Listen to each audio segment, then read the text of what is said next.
Goeiemôre aan al my expatriate en H2A vriende en die wat nog van voorneme is. Een ding staan soos 'n paal bo water.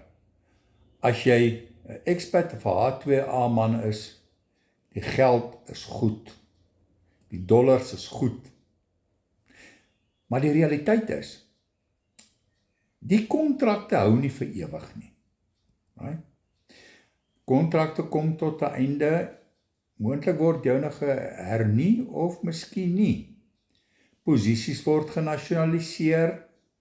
Maatskappye skaal af, veral soos wat hulle nou alternatiewe bronne van energie ontdek. Ouderdom tel teen jou, jy kan nie vir ewig dit doen nie. En die tol wat dit op jou familie plaas. Die tol wat jou afwesigheid op jou familie plaas. Ek is seker nie een van julle wil jou familie se toekoms bou op 'n tydelike inkomstestroom nie.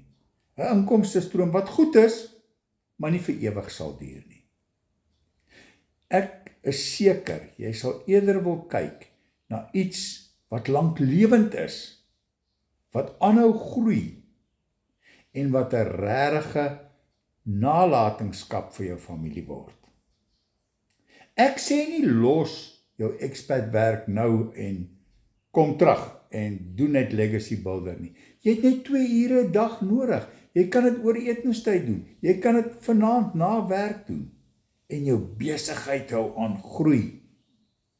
As jy ook wil weet hoe jy jou familie se toekoms kan verseker, stuur vir my die woord legacy in 'n WhatsApp. My WhatsApp adres is hieronder. Of stuur vir my 'n e-pos. My e-pos is in die bio.